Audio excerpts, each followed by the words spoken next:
সম্প্রতি ফেসবুকে এবং বিভিন্ন মিডিয়াতে দেখতে পাচ্ছি এক ধরনের প্রবণতা, সেটা হচ্ছে যে 16ই ডিসেম্বর বিজয় দিবস দিবস পালন করা ইসলামের দৃষ্টিতে হারাম। এই বিজয় দিবস পালন করা এটা শিরক বা কুফর, বেদাত, কুফর, কুফর, বেদাত। এই ধরনের ফতোয়া আমরা দেখতে পাচ্ছি। এই বিষয়টাকে আপনি কিভাবে দেখেন?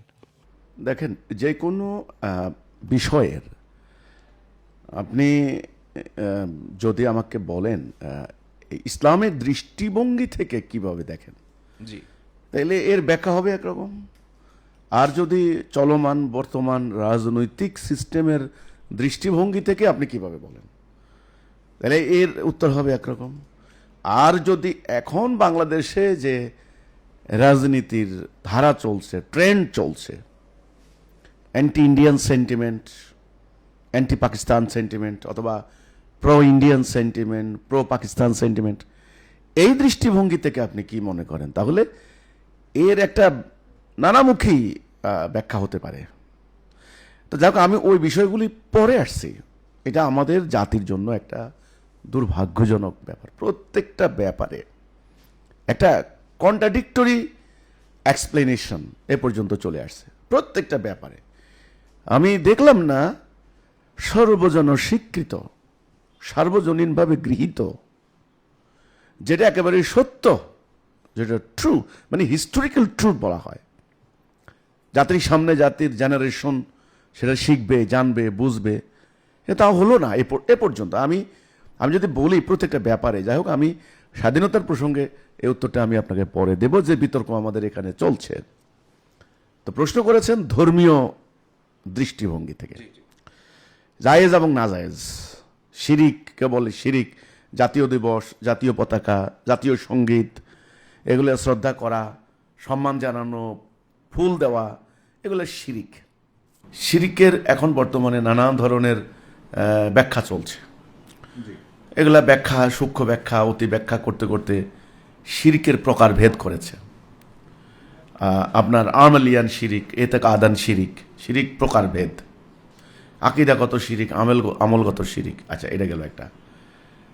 যেমন না বলেন যে কবরে মোমবাতি দেওয়া শিরিক, মরা মানুষের নামে কোনো কিছু মানত করা শিরিক, কোনো অলিয়া উলিয়ার মাজারে যাইয়া কোনো কিছু চাওয়া, ভাগ্য পাল্টানোর, এটাও শিরিক। তাই শিরিকের ব্যাখ্যা এটা। কিন্তু আমার যেটা কথা, সেটা হলো আল্লাহ কোরআনে বলেছেন যে তোমরা কি আমার কিছু মানবে, কিছু মানবে না। আপাতক মিনুনা বিবাদিল কেতাবে অতাকফুরুনা বিবাদ, কিছু মানা, কিছু না মানা। আমি বলি এটা হলো শিরিক। আল্লাহ যেটা নাজেল করেছেন, আল্লাহর হুকুম, আল্লাহর বিধান, বিধানের কিছু মানা, কিছু আংশিক মানা, আংশিক না মানা, এটা হলো ইসলামের দৃষ্টিতে একদম ডিরেক্ট শিরিক।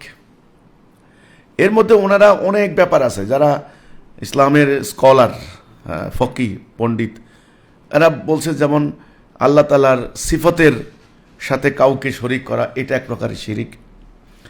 আল্লাহর যে মূল যে নাম এলাহ, আল্লাহ ছাড়া কারো উপাসনা না করা, উপাস্য বলে মনে করা অন্য কাউকে, এটাও এক প্রকার শিরিক। এটাও কিন্তু শিরিক। তো শিরিকের প্রকারভেদের মধ্যে যাচ্ছে। আমি প্রকারভেদের মধ্যে ওইদিকে যেতে চাচ্ছি না। আমি একদম সরাসরি যেটা বলছি, আমাদের সাধারণ মানুষের বুঝার জন্য করে, আল্লাহ যা নাজিল করেছেন এর কিছু মানা, কিছু না মানা, এটা হলো শিরক। আমাদের দৈনন্দিন যাপিত জীবনের সাথে যেটা সম্পর্কিত। যেমন আল্লাহ সুদ হারাম করেছেন। এখন আপনি আল্লাহকে বিশ্বাস করেন, ভালো কথা, আল্লাহর প্রতি আপনি ঈমান আনছেন, আপনি নামাজ পড়েন, ওকে, আপনি শুয়োর খান না, আল্লাহ নিষেধ করেছেন, এটা মানলেন, ভালো কথা। কিন্তু দেখা যাচ্ছে আপনি সুদ পরিহার করেন না, সুদ খাচ্ছেন, সুদী অর্থনীতি প্র্যাকটিস করছেন। এই যে আপনি শুয়োর খেলেন না কিন্তু সুদ খেলেন, আংশিক মানলেন, আংশিক মানলেন না, আমি বলবো এটা হলো সবচেয়ে বড় শিরিক। এই এখন আমাদের জাতীয় দিবস, বিজয় দিবস, এই দিবসগুলি পালন করা শিরিক, যারা আলেমরা বলছেন, এটা এক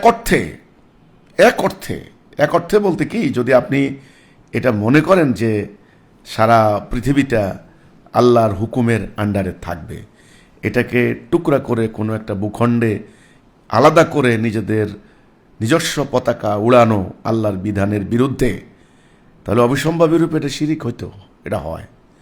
ধরেন যদি পাকিস্তান ইসলামী রাষ্ট্র চলছে, ইসলামের আইন চলছে, আমি কিন্তু ইসলামী দৃষ্টিভঙ্গি থেকে বলতেছি, ইসলামী রাষ্ট্রের প্রত্যেকটা নাগরিকের তার শাসকের আনুগত্য করা ফরজ।